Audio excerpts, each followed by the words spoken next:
Today's episode is brought to you by Wild Grain, and thanks to their support and support from viewers like you, today I'm able to make a donation to Justice for Sierra. Wild Grain is the first bake from frozen subscription box for sourdough breads, artisanal pastries, and fresh pastas. And Wild Grain partners with small bakers and pasta makers across the country to keep the tradition of artisanal and nutritious food alive. Everything that we have ever gotten from Wild Grain is absolutely delicious, and I think what I love about it most is it's so convenient. Every single item bakes in 25 minutes or less. You can get it on the table quick, which is especially nice in the mornings. If we are out of bread, I just pull one from the freezer and fresh sourdough bread for our sandwiches or for my daughter throughout the day. And can I just talk about their cookies? I truly mean this with my heart. The Wild Grain Giant Chocolate Chunk Cookies are the best chocolate chip cookies I've ever had in my life. This year for Christmas, I made the baguettes for our Christmas dinner. I made the cookies for throughout the festivities. And then I also made the croissants on Christmas morning. And I also love that for every membership, 4 meals are donated to the Greater Boston Food Bank. And Wild Grain has an excellent offer for all of you. You can get $30 off your first box and free croissants for life. That's right, people. Free croissants for life. All you got to do is go to wildgrain.com/TCKR and use code TCKR at checkout.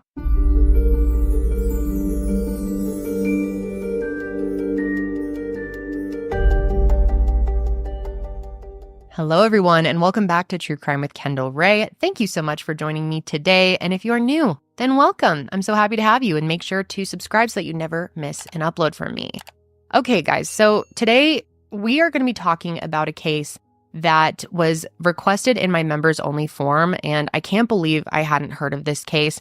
I have to just right off the bat tell you that this is a very heavy one, and it was very hard to research and prepare for. I was able to learn a lot about Sierah Joughin, and I was just so impressed with the young woman that she was. She was such an interesting, special, unique, kind, creative person, and for her life to have ended at 20 years old is just, it's hard to even wrap your mind around. Her family has done so much to honor her memory, and I think it's really important that people know more about her and know her story. So that's what we're going to be getting into today. Before I get into the case, I did want to tell you guys some great news. I'm very excited to share with you the impact that Higher Hope was able to make in our first only 4 months of running our foundation. If you missed last week's episode, I just again wanted to say thank you to everyone who has donated so far or participated in our holiday matching program. We've raised quite a bit, and that is all going to be put to great use in 2025. But in our first 4 months in 2024, we were able to award 14 different grants at a total of $99,821, and I am very, very proud of that. We could not have done this without all of your support on all of our shows, all of your donations. This was a combination of Hope and Empower grants, and I could not have done this. My team could not have done this without all of your support by just watching our shows or making direct donations. It means so much to us. And also, I wanted to thank our sponsors who also make this possible. If you want to follow along with us, you can follow us on Instagram or head to our website at any time. And if you're interested in making an impact yourself, you can make a donation at our website, which is higherhope.org. I'm very excited to see what we're able to do in 2025, and hopefully we just keep, taking it a mile higher. But let's go ahead and get into Sierra's case because we do have quite a bit to go over. And I want to start out, as I always do, by telling you more about who Sierra was. Sierah Catherine Joughin, or Cece, as she was lovingly called when she was a kid, was born on February 11th, 1996 in Sylvania, Ohio, to her parents Sheila and Tom. She was actually the only child that came from their relationship, but in total, she would end up having 4 siblings after her parents split up, 2 on her dad's side and 2 on her mom's. And it's kind of funny, her mom actually wasn't sure if she wanted to have any more kids because Sierra was a perfect baby. Like, even when she was bad, she was still good. For example, there was this one time while they were on a family trip in the Bahamas, and I guess she had kind of gotten into trouble for something and they couldn't find her for a minute. And then all of a sudden, they ended up finding her in the closet, and she told them that she had put herself in timeout. And from a young age, Sierra just always seemed to be self-aware, well-intentioned, and very sure of exactly who she was. Oh, and definitely confident. Sierra was a very confident person, and that just comes across in any videos of her, any pictures of her, any stories that you hear about her. Her mom, Sheila, says that Sierra's confidence really just started at a young age. And even as she grew older, when most girls, unfortunately, tend to lose some of their confidence over time, That really was never the case for her. And when I say confident, I don't mean that in a cocky type of way. She was just very sure of who she was. She knew who she was, and she was happy to be who she was. And she was also that type of person that could bring anyone out of their shell and always made sure that everyone around her felt included. Now, one of the most important women in her life, aside from her mom, was her Aunt Tara. She was Sierra's aunt on her mom's side, and since she was only 16 years old when Sierra was born, it really fostered a very close relationship between the two of them. She was kind of like her sister, aunt, and sort of second mom all in one. And when she and her husband Howard had 4 kids of their own, Sierra was practically her 5th. She would go on their family vacations, and they would include her in everything they did as if she was their own daughter. And one thing about Sierra that everyone seemed to just love about her is that she just didn't have an off switch. She was all gas, no brakes, all the time, full of energy and full of life. She was just someone that people loved to be around, and she loved to be around people as well, and also loved to make people laugh. I think the best way to put it is that Sierra was someone who not only found joy in everyday life, but she was someone who brought joy to everyone else's everyday life. She also loved to travel, she loved to exercise, she loved to spend time with her friends, and as I'm sure you can already tell, she had no problems in the friend department. She went to Evergreen High School, where she played for the volleyball team and was definitely the life of every party. And I think something that people really loved about her, and something that I loved learning about her, is that she just didn't take life that seriously, even when she was in high school. And that's a time where most of us take life too seriously, if that makes sense.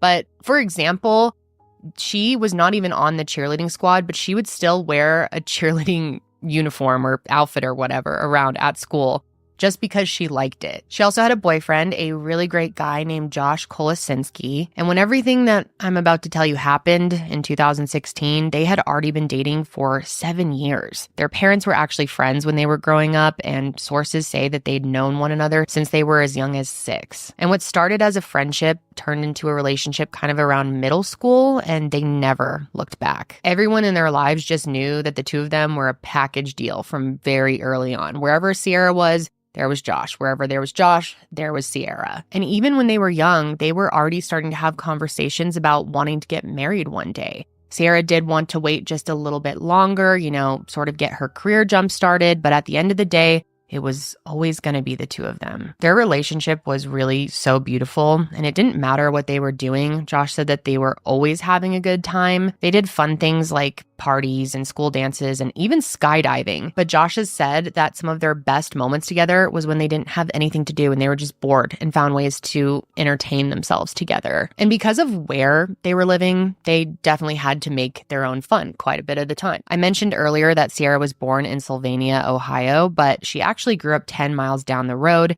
in Metamora, which is where this case takes place. Now, Metamora is about 24 miles west of Toledo, and the most accurate way I can describe it from my research is rural. Very rural, and corn. Lots of corn. Based on the 2016 census, Metamora had a population of only 617 people, so we're talking very, very small. But from what I can tell, Sierra really loved living there, so much so that after her sophomore year of college, where she was attending the University of Toledo, she decided to spend that summer living back at home at her grandparents' house, which was about a mile or so down the road from her mom's house. In school, Sierra was a member of the National Honor Society and took learning very seriously. In her first 2 years, she was studying business, specializing in human resource management. And the summer that she was home, she had both an internship and a personal assistant job. Her internship was for Ice Industries, which is actually her Uncle Howard's company, and long story short, she was on a path towards getting a job there after graduation. She was also planning on moving in with her Aunt Tara and Uncle Howard in the upcoming school year. It would be a very easy location for her to live because they lived super close to campus. So as you can tell, Sierra had a very bright future ahead of her and was really going to continue to impact people's lives for years to come, but that was all ripped away from her on July 19th, 2016. It was a Tuesday, and her mom, Sheila, remembers it being a completely normal day. She got up, she went to work, and at one point in the day, she connected with Sierra over the phone to coordinate a family movie night because Secret Life of Pets was coming out. Sierra wanted everyone to go and see it. She also remembers that she and Sierra were planning on talking later that evening about Sierra studying abroad in the fall. That summer, she had been working to get her passport up to date so that she could leave the country and study abroad, which I'm sure she was very excited about. And the updated passport was actually supposed to come in the mail that evening. But they didn't really get the chance to talk about it because Sierra decided that she wanted to ride her bike, which actually was a new bike, over to Josh's house. She'd recently gotten this purple mountain bike from a garage sale, and since their family had just come home from a vacation, she was really eager to go and see Josh. So sometime around 5 p.m., she gets on her new bike and heads off to Josh's house. And he actually lived 7 miles away from her, but like I've already mentioned, she was a very active person, and this was no big deal to her, although it was a very hot day in July, and Josh said that she seemed pretty tired when she did get to his house, but she got there, she made it there, everything was fine. They spent just a little bit of quality time together because she did have to head back home because Josh actually had plans with another friend that night. So she was always just going to stop by for a little bit and then head back. So a little after 6:30 p.m., she leaves his house. However, this time she wasn't riding alone because Josh actually decided to ride his motorcycle alongside of her.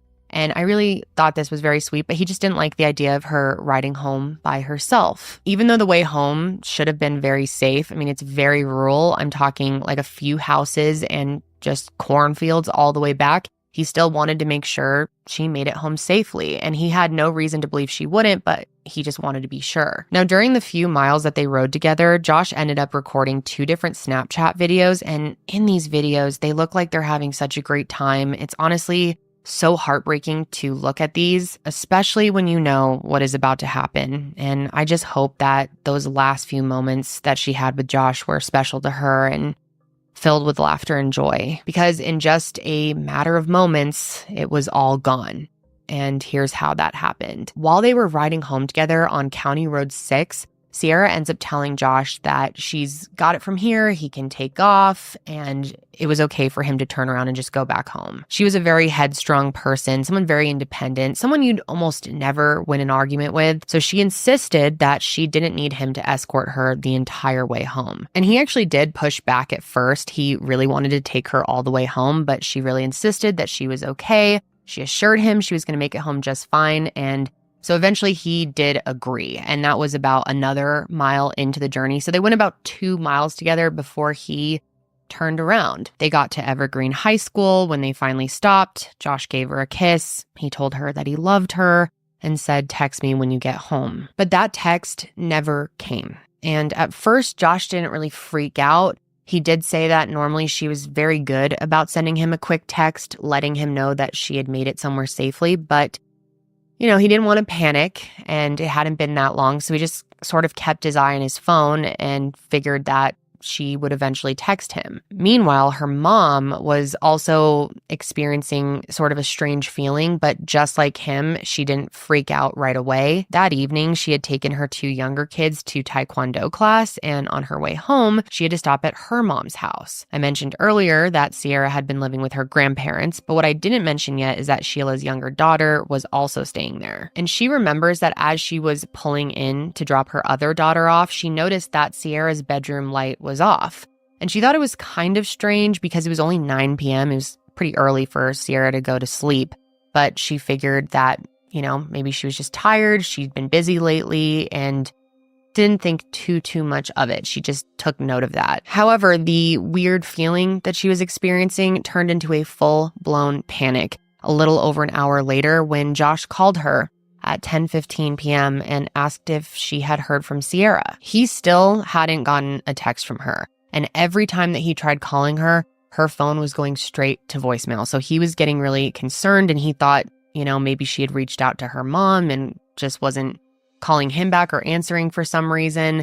But he quickly panicked as well when he heard that Sheila also hadn't heard from Sierra. So at that point, Sheila reaches out to her mom, and it was the same thing. Not only was Sierra not in her room, but her bike wasn't in the barn either. And right away, everyone had this horrible gut-sinking feeling. This was completely out of character for Sierra. So they all end up getting in their cars and driving around trying to find her. And at first, they were thinking that maybe she had some type of horrible bike accident.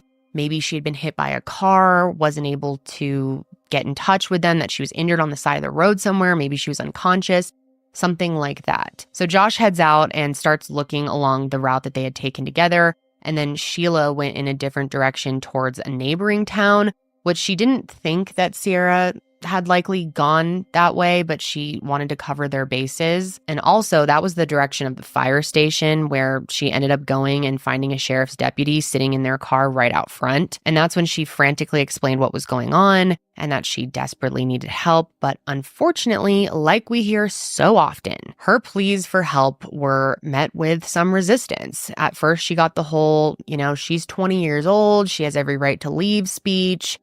But, Sheila is like, that is not what is going on here. I know my daughter. This doesn't make sense. And she was not going to take that as an answer. So at that point, she makes a 911 call of her own and several more calls after that to make sure that something was being done. And meanwhile, her Aunt Tara was calling local hospitals to see if anyone matching Sierra's description had been brought in. And there actually was a brief moment where they thought they had found her. A hospital in Detroit had an unidentified woman come in who had a belly button piercing just like Sierra and also had a scar on her calf that was just like Sierra's, but it didn't end up being her, which of course only added to the fear that her loved ones were feeling. So they continued to do what they could, which was posting online and organizing search groups in hopes that she would be found quickly. And thankfully, by around 11:30 p.m., it was all hands on deck with the local sheriff's department. One deputy, Matt Smithmither, was woken up that night by a family member who explained what was going on, and he jumped right out of bed to help. He started making some calls and really just helped kick things into gear. And a discovery was made that very night. Right around midnight, a different deputy and his canine were patrolling County Road 6 looking for any sign of Sierra when he came across some matted down corn stalks, which of course, given the circumstances, was something worth looking into. And when he got closer, that's when he saw it. 3 to 4 rows deep in the corn, his flashlight reflected off of Sierra's purple mountain bike. It was standing up on its kickstand, and based on the fact that it was left a few rows deep, he immediately believed that someone was trying to conceal it. And upon further inspection, he realized why. The bike had what appeared to be blood on both the seats and the handlebars. So right away, backup was called, and minutes later, the entire area was just swarming with law enforcement. And they ended up finding several other key pieces of evidence, including a fuse box, a pair of women's sunglasses, a pair of men's sunglasses, an orange-handled screwdriver with blood on it, and also a green sock. And they also said that there was a strong smell of gasoline, motorcycle tire tracks, and most notably, blood stains on several corn stalks. And of course, with all that, it was immediately undeniable that this was the scene of an abduction. Maybe not a murder, at least they hoped not, but definitely the scene of a violent struggle at the very least. And so that night, Sierra's family ends up getting a call from someone that they knew that there was a ton of law enforcement by the cornfields not far from their home. And so, of course, they all rushed to go see what was going on. But when they got there, no one would tell them anything. So it wasn't until hours later that an Ohio Bureau of Criminal Investigation agent came by their house to tell them about what they had found. And that news was, you can't even put it into words. This was just confirmation for them that something horrible had to have happened to Sierra, something far worse than a biking accident. And so from that moment forward, they're dealing with a whole new set of fears. Not only was Sierra missing, but she's missing because someone took her. So they needed to figure out who that person is, why they took her, and where they were keeping her. And I'm sure this won't come as a surprise to you, but the first person of interest, of course, was Josh. Not only because he was the last person with her, but also because he was riding a motorcycle that night. And considering that a fuse box and motorcycle tire tracks were found at the scene, he just seemed like the most likely person. Plus, statistically speaking, it would make sense, right? So the next day, on July 20th, he was questioned. And by that morning, local investigators and BCI agents had set up a mobile command center at Evergreen High School, and that's where Josh was spoken to. And he was, right off the bat, extremely cooperative. We sat around for a little while. It was probably half hour, 45 minutes. We sat there and deciphered whether I should take her home or whether she wanted to ride her bike back. And she said she wanted to ride a bike, and I had my motorcycle, and I figured, I'll follow her for a little bit and just kind of give her crap and stuff like that. So I followed her. She left. I followed her down the street, and I said, "All right." She said, "You can leave now." So just through that, turn around. Wow. What do you think? What What do you think? happened? I don't know. I honest to God have no idea. I don't know if it was someone she knew. And that's what angers me. Sierra is a scrapper. She is a strong girl. And if someone came up for her, she would have put up a fight. I guarantee it. Unless it happened like that. Unless it was, I can see her having her music in, you don't even hear someone coming off, and it's just bam. That'd be the only way. He told them absolutely everything that he knew and even offered to draw a map of his and Sierra's movements from the evening before. He also agreed to let them search his house and his truck because he had nothing to hide. At one point, they did find a pair of bloody coveralls in his truck, but they ended up confirming that it was animal blood from a hunting trip. And even though he was innocent, Josh, of course, as anyone would be, was terrified. Not only terrified for Sierra and what she's going through or what could have happened, but the idea that they think that he might have been involved, I mean, that's really scary, especially for a young person like him. Thankfully, though, pretty quickly, investigators did come to the conclusion that he was telling the truth, and that was partially because of a new piece of evidence that they found that they could not connect to him. But it was evidence that definitely belonged to whoever was responsible. That same day, July 20th, the community was going as hard as possible in their search for Sierra. Law enforcement didn't even need much help rallying people to look for her because everyone was just already doing it. And it hadn't even been 24 hours. Yet you'd be hard-pressed to find someone who didn't know what happened or wasn't already out there searching, which is exactly how this piece of evidence was brought to their attention. It turns out that the night before, a farmer and his son were driving home on County Road 6 when they noticed a black motorcycle helmet on the side of the road. And without even giving it a second thought, they pulled over, picked it up, and continued driving home.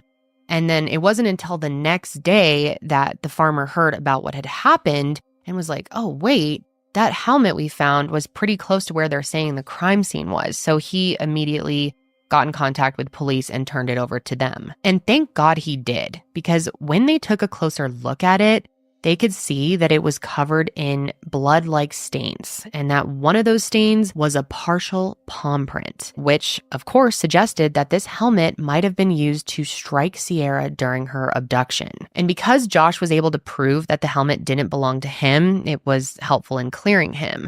But obviously now they're stuck with the question of whose helmet is this? They did submit it and all those other items for DNA testing right away, but of course, those tests take time. And time was something they just didn't have because nobody knew if Sierra was alive or not, and they just couldn't wait on test results to make their next move. So they began a bunch of other methods to try and find her, starting with pinging her phone, which is an obvious first step in a missing persons investigation, and unfortunately they did not have any luck with that because the ping took them right back to the abduction site. They also weren't able to get anything off her Fitbit, which they knew that she was wearing because of those Snapchat videos. So at that point, their best bet was to continue with the ground searches. So those searches carried on all day Wednesday with the help of several law enforcement agencies, canine units, helicopter crews, family, friends, community members, but even with hundreds of volunteers, nobody found anything. There was a report of a van that had been apparently speeding through the area on the day that Sierra went missing, and that created a lot of concern because Toledo is actually a sex trafficking hub, and as I mentioned earlier, they were only 25 minutes from the city. So, they started thinking the worst there. But then they ended up finding the driver of that van and cleared him. And then there was also a woman who reported that at 7:20 p.m. on the 19th, she was driving down County Road 6 when she saw something strange. She saw a man bent over at the waist, about 2 or 3 rows deep in the corn, along with a bike lying on the side of the road. And she actually didn't think much of it at the time, but once she heard about Sierra, she thought it might be an important detail to the case. And she describes this man as a white male wearing red shorts and possibly a white t-shirt. So law enforcement didn't have too much to work with there. So that left them once again scratching their heads with no idea where to turn to next, feeling frustrated, but luckily that didn't last too long. Because of how many volunteers were helping comb through these cornfields, officers were able to utilize their time conducting door-to-door searches. And one of these doors belonged to a man named James Dean Worley. And what's crazy is they went to this guy's house on only a hunch, but within moments of talking to him, they realized that this was their guy. On July 21st, 3 law enforcement agents went to James Worley's home, which, mind you, was located only 5 miles from where Sierra was abducted. And this sicko wasted no time getting chatty. And right off the bat, I just need to tell you guys, this guy is a fucking freak. Like, it did not take long at all for them to figure out that something is seriously off with this guy. And as soon as they knocked on the door and explained why they were there, James let them in and insisted that they all sit down. And they were like, no, it's cool. We're not going to be here long. We don't need to sit. But he was like, no, you're going to sit down and you're going to listen to me. Overall, right away, the whole situation was just a giant red flag. I mean, for starters, James was looking rough. He had visible scratches and bruises all over his body that were clearly defense wounds. So, they're getting red flags from that alone. But then he opens his dumb mouth and starts word vomiting some of the most outrageous things I have ever heard. And as soon as he starts blabbing, one of the officers is like, okay, we need to record this. So he gets out his phone and starts trying to subtly record him. James, gets a feeling that he's being recorded. So he gets all sketchy about him having his phone. The officer lies to him and tells him that he's just texting his boss, but he is secretly recording him. And thankfully he did. I mean, they really had to, because this idiot was immediately placing himself at the crime scene on the night it happened. So here's his full story, okay? According to James, around 5:45 or 6 o'clock on the evening of July 19th, he left his house to go ride his motorcycle. And while he was driving through County Road 6, his motorcycle stalled out. So he pulls off to the side of the road where he apparently ends up coming across not one, but 2 bikes, a gray one and a blue one. And try to stick with me as I attempt to explain this the way that James did, because quite frankly, this dude is a real fucking idiot. And so none of what he said really makes sense. But he basically said that his plan was to ditch his motorcycle and then walk home. But since he had back problems, he instead decides that he's going to ride one of these bikes that he found all the way home. However, after standing there and thinking about it, he decides that he is not going to take one of the bikes. Instead, he's going to try and push his motorcycle home, like walk besides it, which of course doesn't make any sense because he just said that he has back problems and can't really walk that far. So makes a whole lot of sense, right? That if you can't walk, might as well try pushing a motorcycle and walking at the same time. But like I said, dude's an idiot. Let's get back so we can get out of here and you can take care of mine. Oh, okay. There's not 2 bikes. I'm pushing, And you're on. and there's a cornfield, and I'm about half a mile down the road. Okay. There's 2 bikes sitting right in the wheat field. So back to the story here. I'm pushing my bike, and I had to stop, and there was bicycles sitting there. And I thought to myself, I ain't going to stay out here. I pushed my bike into the cornfield because the end rows are open. I was in my head thinking, I'm going to ditch this thing, but there's these bikes here. This was probably my bike and somebody else's bike. There was a blue one and a charcoal gray one, light charcoal gray color. Anyways, I'm right there and I'm over boiling, and I look across the wheat field. I don't see no kids or nothing. There's nobody on the road. I didn't see anybody. Okay. And I thought, man, I'm going to stick my bike in here and I'm going to walk home. Problem is, I can't walk because the sciatic nerve.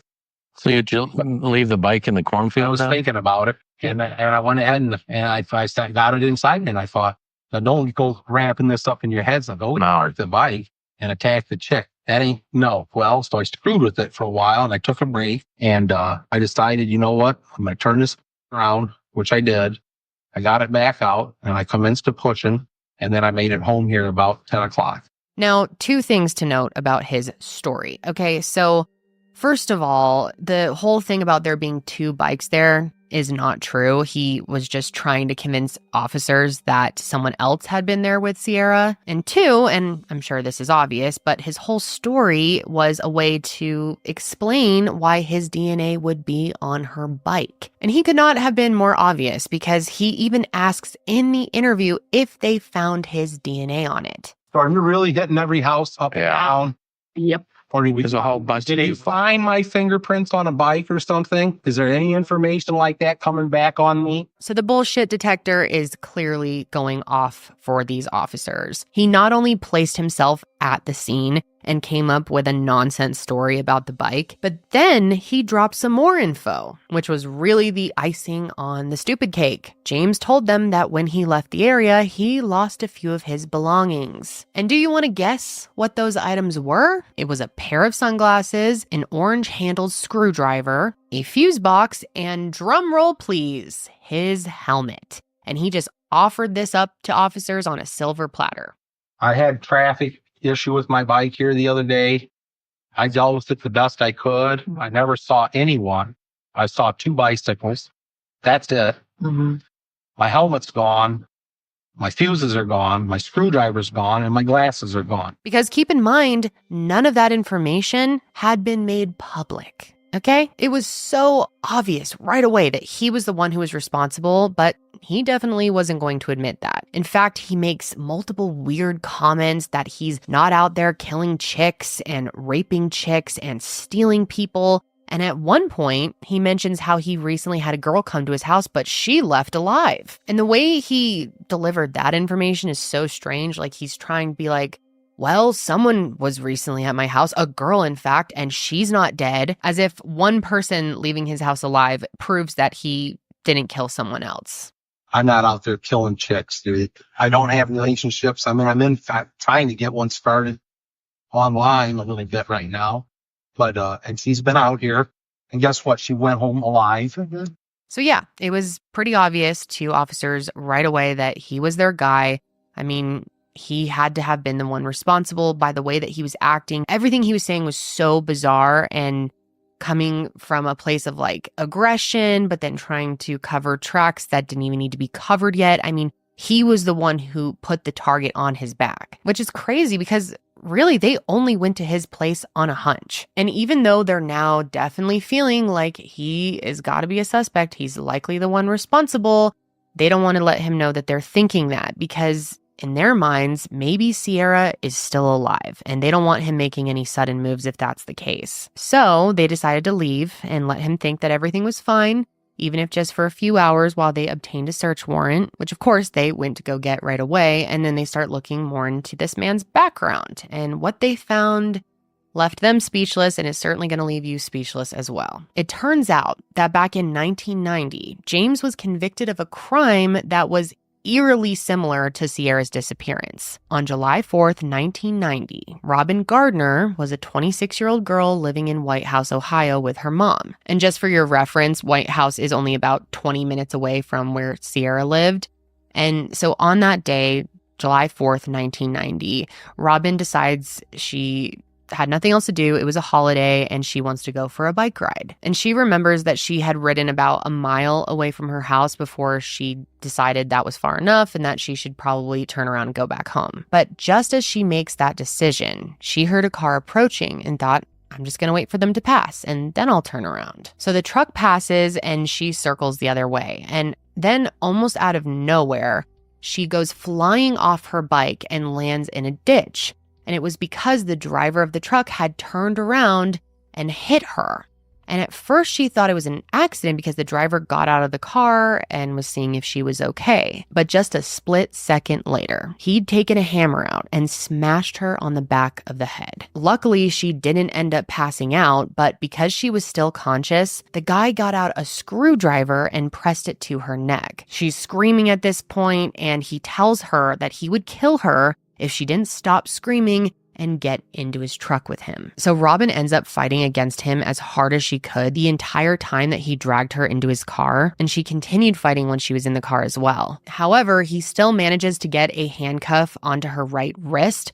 Luckily, he wasn't able to do so on her left wrist, so she grabs the steering wheel and just starts screaming and screaming and screaming, hoping that someone will hear her. But of course, they were on a very rural road, a lot like the one that Sierra was abducted on. And the odds of someone driving by or hearing her were extremely slim. But by some sort of miracle, really, a motorcyclist just happens to drive by, and because Robin had made such a commotion, he stopped and he helped her escape. The two of them rode right to her house where they called the police, and what's insane is that when the motorcyclist took the police back to where he found Robin, her attacker was still there. And who do you think it was? Yep, that's right. It was James Worley. And of course, he had a ridiculous story for the police. He basically tells them that he was just driving and then Robin swerved into his car, and when he got out to check on her, she began acting hysterically. So he thinks it's a good idea to put handcuffs on her while he goes and gets help. In what world does that make any sense? Of course, it just doesn't, and the police agreed. So he was arrested for attempted abduction, but he only ended up serving 3 years out of a 6 to 10 year sentence for good behavior. And what's so maddening is he literally told his court-ordered therapist that he'd bury the next one. And yet they still let him out. Unbelievable. And as you can imagine, this was so traumatic for Robin, so much so that she moved to California, where she felt a lot safer. But even still, she says that she can't be alone because she's scared that if something ever happened to her again, nobody would ever hear her scream. And believe it or not, probably you're on the side of believe it with this guy, but there were probably others that he did this to as well. And that brings me to Claudia Tinsley. In September of 1996, a 24-year-old mother named Claudia Tinsley was reported missing by her mom after she failed to come home one evening. Claudia was a sex worker, and on the night that she disappeared, James Worley came to her house and picked her up. And according to James, the two of them drove around for 45 minutes, had oral sex, and then he dropped her off at an unknown location. Her mom got worried, of course, when she didn't come home, so she told police that James Worley was the guy that she had been with last. And of course, as you're probably picking up on, James is just someone who is a walking red flag, and her mother had a weird feeling about him as soon as she met him, and so she had actually written down his license plate, thankfully. And of course, James swears up and down that he didn't kill her, which of course none of us believe, but they brought him in for questioning a week after she disappeared, but ultimately they couldn't prove that he did something to her. So he was never arrested. They did end up getting a search warrant for his place a couple years later, but ultimately they didn't find anything that connected him to Claudia. Well, they did actually find some weed, so they were able to send his ass back to prison for 2 years for that, but that was pretty inconsequential considering what they suspected him of doing. And it's heartbreaking, but to this day, Claudia has never been found. So technically, James's involvement in Claudia's disappearance is alleged, but the fact that him of all people was the last guy to see her, I mean, to me, just tells you everything you need to know. I can't sit here legally and say that he did it because there's no proof that he did and it's all alleged, but yeah, I'm sure we can all agree how we feel on that one. But getting back to Sierra's disappearance, obviously, as investigators are learning all of this, they needed to get back to his property ASAP. So later that same day, they returned to his house to ask him more questions. And when they got there, this jackass has the audacity to ask for his helmet back, which of course officers are like, no, my dude, that is not going to happen. This time though, they outright told him that they found blood on the helmet, which James was like, oh no, that's not possible. But this time around, he seemed very agitated and very nervous. Now, he did allow them to walk around his property, but he made sure to stay close by. Now, as for his house, it more or less looked okay. I mean, it was messy, but besides that, it didn't look like Sierra had been there. But it was the barn where the real horrors were waiting. And they didn't even need to go inside to know that something was in there. Because as soon as they started to approach it, James's whole demeanor changed. He seemed like he really didn't want them to go inside, but of course they did anyway. And what they found was truly horrifying. I mean, for starters, the barn reeked of bleach, like someone had clearly been trying to clean up something, which they could also tell because there were fresh rake marks on the ground. They also noticed that the glass on the door to the barn had been spray painted black, as if someone was trying to prevent other people from seeing inside. Then it got even worse because as they're poking around, they end up finding a green crate that's tucked behind some hay bales. And inside of the crate, they found adult diapers, a bag containing bondage clothing and restraints, a roll of white clothesline, latex gloves, clear plastic bags containing women's lingerie and clothing, a piece of duct tape with straw, hair, and other debris stuck to it, brown rope, white socks, and a bag for storing an air mattress, along with a pink sex toy. So obviously, this is shocking to law enforcement, shocking to anybody. It is so creepy. I mean, why the fuck does he have these items? I mean, this freak literally kept Ziploc baggies stuffed with women's underwear and lingerie, and he had it all labeled and organized. It's just, it's so beyond creepy. And when they found this, James, of course, goes into full defense mode. He tries explaining to them that he had all of these items because he had a bunch of different girlfriends and he liked giving out underwear and lingerie and different items to all of them, which obviously wasn't true. I mean, look at the guy. But also, come on, no one has labeled little bags like this. It's a clear attempt at a cover-up of what he was actually doing. And by this point, the search warrant had been secured, so it was game over for James Worley. Now, in addition to the women's clothing found in that green crate, investigators also found a freshly made sandwich tucked in there as well, and of course, they're thinking that this meant Sierra could still be alive and possibly somewhere nearby. So they tore that barn and the rest of his property up trying to find her. And at one point, they thought they did. Inside the barn, investigators uncovered a piece of plywood on the ground, and it had what looked to be breathing holes cut out of it. And when they lifted it up, they didn't find Sierra, unfortunately, but they did find something very disturbing. Under the plywood, a chest freezer had been lowered into a hole in the ground, and that freezer had been secured shut with a ratchet strap. And when they opened it, they found that it had been lined with blood-soaked carpet and smelled very strongly of bleach. Now, by this point, James had been brought into the station for questioning, and when they asked him about this freezer, of course, he said he had an explanation. And that explanation is that this is where he kept his weed. Right? Because everyone who partakes in the ganja knows that you've got to keep it in a underground freezer covered with plywood, right?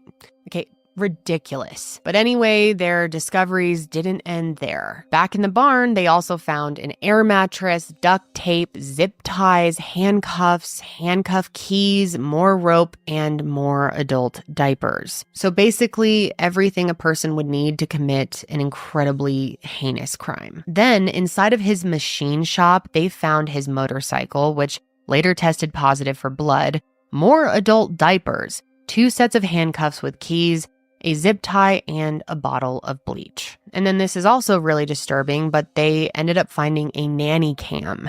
And I'm not sure if any footage was recovered from that. That hasn't been revealed, but just the idea of him having one of those is very, very, beyond scary. And then there was a search of his 2 trucks as well. In his red truck, they found a can of pepper spray in the driver's side door pocket, a black ski mask, work gloves, an ear warmer, a roll of duct tape, and 7 24-inch zip ties which had already been connected, meaning that he pre-started those zip ties, making it easy for him to quickly tighten them. Then in his green truck, they found a white rope that was bundled with black electrical tape and again zip ties under the driver's side seat and under the floor mat of the driver's seat. And then inside his house, there were yet again more adult diapers and then also a pair of black boots that were caked with mud. But despite all of this sick and disgusting, very obvious evidence, James, of course, says he can explain it. He says that all of it is for his new adult film company. Yeah, he actually tried to sell that story. He said it's definitely not for kidnapping and killing, which is honestly so offensive, right? Like, really, you're caught having all of this and you're still going to try and lie? I mean, give it up, dude. The jig is up, okay? You're done. And plus, investigators had uncovered video surveillance from outside of Evergreen High School that showed a truck driving towards the scene of the abduction on the night of the 19th. And as you can probably guess, it looked a whole lot like James's truck. So the thinking was maybe this was him returning to the scene to go back and pick up Sierra, because if you think about it, he likely could not have abducted her on his motorcycle. So they thought maybe he incapacitated her, then hit her in a cornfield, went back home, got his truck, and then went back to pick her up. And you guys, when James was shown the video of the truck passing by the school, he fully admitted, oh yeah, that was me. But of course, he had some bullshit story about how he was going back to get his helmet. But yeah, this idiot once again just placed himself at the crime scene. And luckily, at this point, they had enough to go ahead and place him under arrest. And you will not believe, or maybe you will, what this monster had to say when they arrested him for abduction. He said that he wanted his own room so that he could get a good night's sleep that night.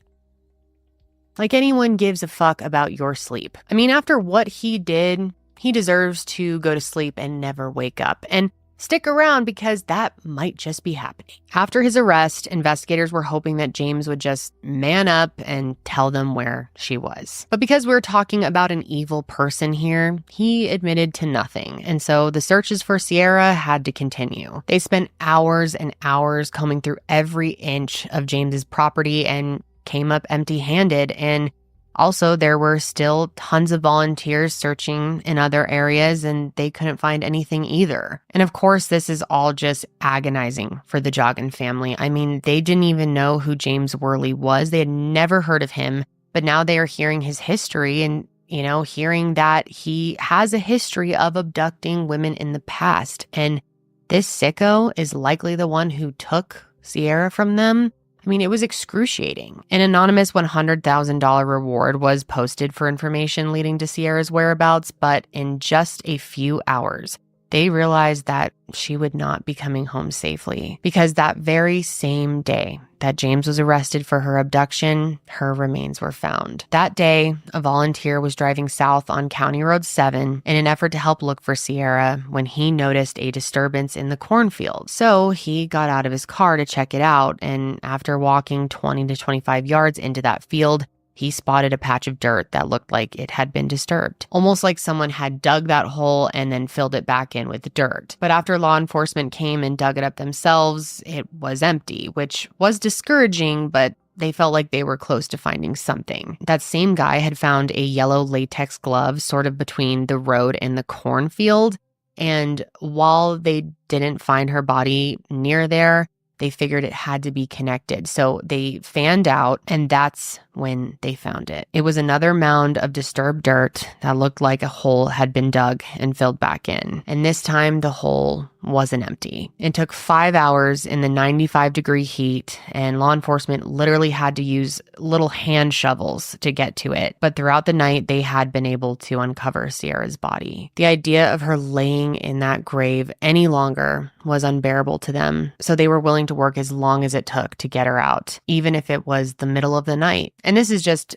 a beyond disgusting detail, but they also found human feces nearby. Human feces, meaning this sicko, as if everything else he did to her wasn't bad enough, he had the audacity to take a shit near her grave. And just wait until you hear the condition that he left her in. And full warning, this is very disturbing. I debated not even sharing it, but I know you guys will want to know. And it's important to know the facts here and know the reality of what James did to her. So here it is. In that shallow grave, Sierra was found hogtied and handcuffed, wearing only an adult diaper and a lacy bra. Again, this is very disturbing, but a rubber dog toy had been placed in her mouth and tied around her head using a shoelace. And after her autopsy was conducted, a medical examiner determined that her cause of death was asphyxiation. When that dog toy was put in her mouth, it restricted her ability to breathe, and they say it would have taken her 10 excruciating minutes to lose her life. And what's even worse, they said that that toy had been shoved in her mouth so violently that it actually had broken one of her teeth. The autopsy also revealed that Sierra had suffered a wound to the right side of her forehead, a hairline fracture at the left occipital bone, and several contusions on her left leg. And so based on these horrific injuries and all the evidence that they had found so far, they were able to paint a better picture of what they believe happened to her, which was that while riding her bike, Sierra was struck by James on his motorcycle. And after that, he proceeded to strike her in the head with his helmet enough times to make her lose consciousness. He then moved her deep into the cornfields, where he left her while he rode his motorcycle back home to retrieve his truck, which he then drove back to the scene to collect her body. The autopsy did not find any signs that she had been essayed. But that's not to say that this crime wasn't sexual in nature, and I'm getting a little bit ahead of myself here, but investigators determined that there was semen on a blanket found inside his barn, as well as data from his computer showing that he had been watching porn for hours leading up to her abduction. So while he may not have violated her physically in that way, they do believe that it was a sexually motivated attack. Now, going back to the night that she was found, Sierra's loved ones actually were all together when that call came in. And her stepdad, Matt, answered the phone, and he didn't even have to say anything for everyone in the room to know what he had learned. There were a collection of screams and sobs that nobody in that room will ever forget. Her mom says it sounded like wolves howling at the moon, and everyone collectively wept out of sadness and anger. There was a very small, very, very small sense of relief in the fact that at least now they knew where she was. But of course, along with that came the knowledge of the horrors that she had endured at the end of her life. A candlelight vigil was held in her honor on the 30th at the University of Toledo, which was organized by a friend of Sierra's from college. It was attended by her friends, family, members of her business sorority, and even complete strangers who just wanted to show their support. I think one thing that really rings true when it comes to this case is how the community really came out and supported Sierra and her family during this time. And I wanted to show my support too. And so on behalf of this channel today, I will be making a donation to the Justice for Sierra nonprofit. This nonprofit was started by her Aunt Tara in an effort to help protect other Ohioans. And they've already done some really incredible work. For starters, they were able to pass a bill known as Sierra's Law, which, quote, established a database accessible to both law enforcement and everyday citizens, enabling them to identify the presence of violent offenders in their neighborhoods. And then they also host an annual Spirit of Sierra run, which I love. It's a 5K run and fundraiser that takes place at the University of Toledo campus. And it's a color run, which is so fun. And it's supposed to be a lighter day, one of happiness that truly honors Sierra's life and her legacy, and they honor her in a way that she would have loved. It also helps raise money for the nonprofit, which they use to fund programs such as Sierra Strong, which is yet another cool thing that this family is doing. The Sierra Strong program is a self-defense program for students that they have turned into a curriculum to be taught in schools. The program is taught annually to students in middle school and high school, and it seeks to empower them to be self-aware and learn how to better protect themselves in the event that they are attacked. And then they also host these community events where they teach self-defense, and they provide parents with something that they call a kid print ID. And this is so genius. A kid print ID is a laminated card for parents that includes vital information about their children, such as their height, their weight, their hair color, eye color, as well as a copy of their fingerprint. And the point of it is, if your child goes missing, then parents can give this card to police very easily so they can quickly disseminate the information to the public. There's even info on the back of these cards so parents know exactly what steps to take in the event that their child goes missing. I'm just so impressed and proud of everything that they're doing in the wake of all of the tragedy that they have been through themselves,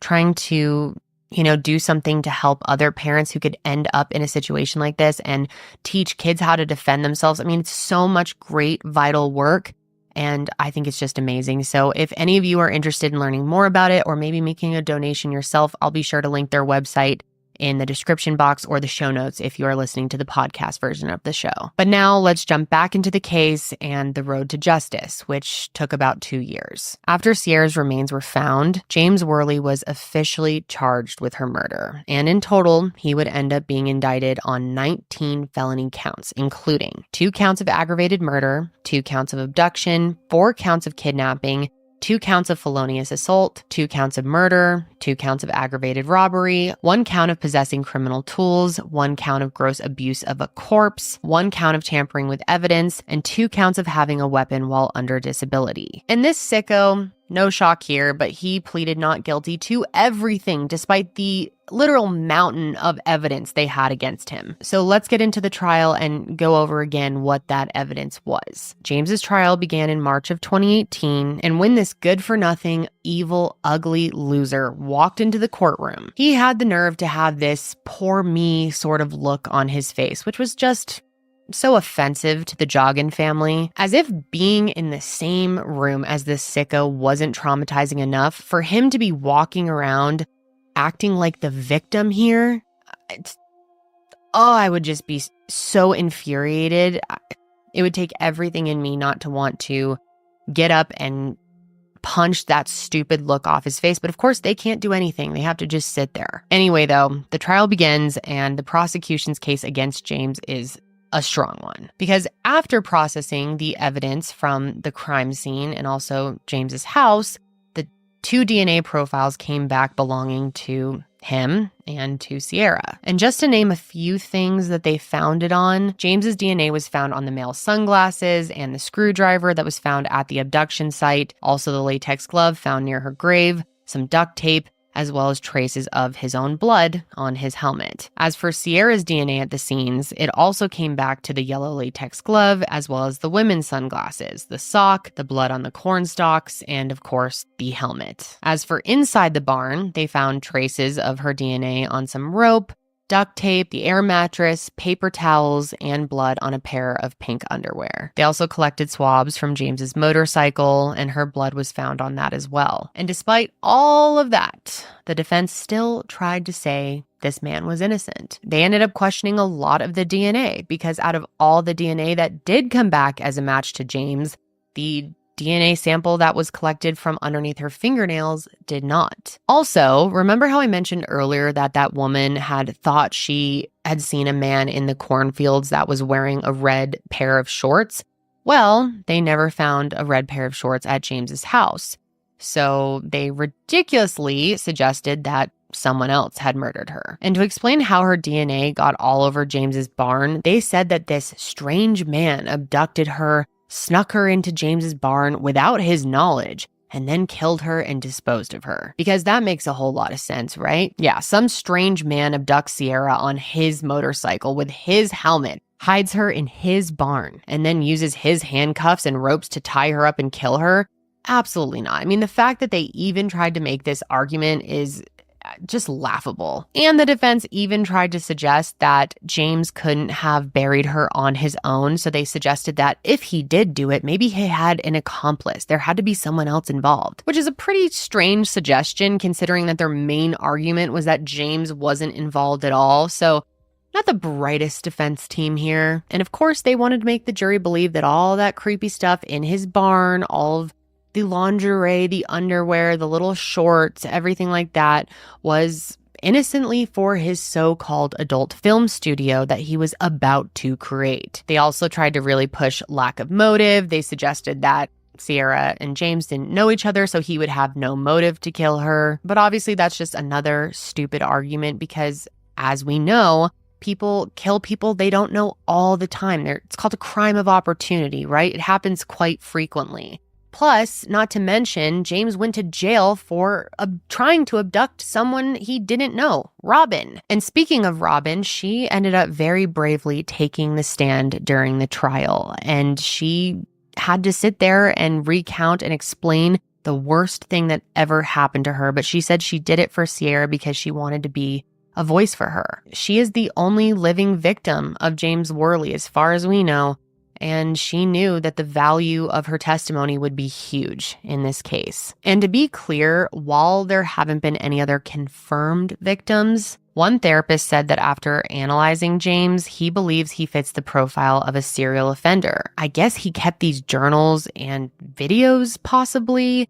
And while we don't know the contents of these, the therapist was basically like, yeah, this guy has done this before, or at the very least is capable of doing it again. And thankfully, for every BS argument that the defense presented, the prosecution came back with an undeniable rebuttal. Plus, they'd also looked into his phone data, which literally placed him at the abduction site for nearly 2 hours on the 19th, where they were also able to trace Sierra's phone. There was no way he was trying to fix his motorcycle for that long at the same time in the same place that a brutal attack was taking place. And his phone also pinged where he buried her. I mean, come on, it's so obvious. Oh, and when they searched his computer data, that was also really disturbing. In both 2015 and 2016, he had been looking up porn categories such as hog-tied teen, bound, beaten down teens, forced teens, stranded and forced, and rough pickups. And maybe that's what floats his boat. I mean, whatever, I'm not here to kink shame or whatever, but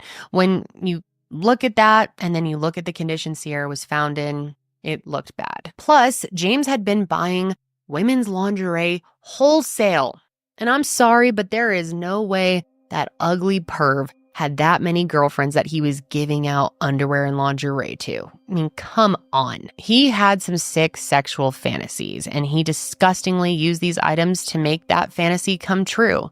And he did so at the expense of an innocent girl's life. And thankfully, the jury agreed, and it only took them 6 hours of deliberation. 57-year-old James Dean Worley, one of the most worthless humans I've ever had the displeasure of learning about, was found guilty on all 19 counts. And he didn't even flinch. He sat there completely emotionless. I mean, he didn't show an ounce of remorse at all. And a month later, he was sentenced to death. And I know people have different opinions on the death penalty. I have my own opinions, and I'm not going to break all down here today. But in my opinion, James Worley does not deserve to live his life. He does not, after what he did, literally bye. Good night, salutations.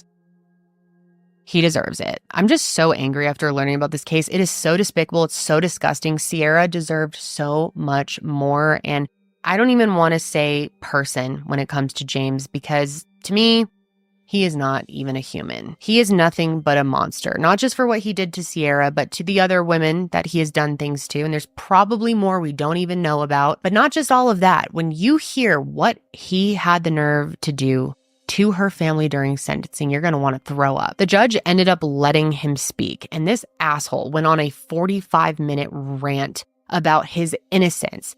And he cries and he talks about how Sierra lives on, and it's such bullshit. It's such an act, and it's outright offensive for him to claim that he is still the victim in all of this. Just take a listen for yourselves. Their hearts are wounded, and they always will be. But if you believe like I believe that Sierra goes on. She may have been murdered and victimized, but she goes on. So his execution date is set for May 20th of 2025, so it's coming up soon. Hopefully this year he will finally pay for what he did. Like a lot of families say, Sierra's family was grateful that her killer was brought to justice, but it doesn't change what happened. She will always be gone. And a guilty verdict and a death sentence will never bring her back. Her Aunt Tara said it wasn't anything to celebrate, and she's right. It's not. Sheila also expressed that over the years, one of the things that has been especially difficult is seeing her daughter's friends grow up. They're all getting married, they're having kids, and doing things that her daughter should be doing right now. But instead of celebrating her life with her, they're continuing to mourn her loss every day. They ended up filing a wrongful death lawsuit against James, which was settled in 2018 for $3.6 million. But the one thing they wanted out of that lawsuit was ownership of his property, specifically that barn. They wanted to tear that godforsaken thing down, and in 2019, they were able to do just that. Of course, it doesn't bring her home, but it does allow her family the freedom of knowing that the place that she lost her life will no longer exist, at least not in the capacity it once did. And it's so heartbreaking to think about, but if Sierra was still here today, it's likely that she and Josh would have gotten married. Who knows? They might have even had kids. But instead, Josh was left without the person that he pictured the rest of his life with. He spoke during the trial, which was as you can imagine, incredibly emotional for everyone, and the impact that this has had on him is just undeniable. Being the last person to see her alive is a horrible weight to carry, and I just hope that he knows that he's not responsible for what happened. In somewhat positive news when it comes to Josh, he did go on to get married and have kids, and I'm so glad that he has been able to find some happiness again. And even though I'm sure he will always love Sierra, I have no doubt about that. But I am just very glad that he was able to move forward in that way. Again, I'm just really so impressed with this whole family and everything they've done to honor Sierra. Her favorite quote was actually "Live, laugh, love," and it seems that they've really adopted that into their mentality and everything that they have done moving forward. The Justice for Sierra nonprofit seems like they are making a massive difference in their community, and I can't wait to see everything that they end up doing in years to come. At the end of the day, it's just so heartbreaking to think about, someone as young as Sierra was, 20 years old, losing their life because of a monster. I mean, there was no reason for it. And like I said, I know the death penalty is very controversial, and I certainly have a lot of different opinions when it comes to it and who should get it, who shouldn't, and just kind of how I feel about it overall. And my opinion on it is constantly evolving, but I just can't think of a single reason why James should be able to continue living after what he did to Sierra. But of course, I'm curious about what you guys think, and I know opinions will vary. And so I'd love to hear from you. Do you think that he should have been given life without parole, or do you think the death penalty was fair? But that is all I have for you guys on this case. I definitely want to hear your thoughts on everything that we talked about. I know it was really long and very heavy. And again, my thoughts just truly go out to all of Sierra's loved ones, friends, family, to Josh. It's so, so horrific. And I'll never be able to make sense of why things like this happen and how people can be truly that evil. But yeah, that is all I have for you guys today. I will be back next week to discuss another case. And until then, stay safe out there.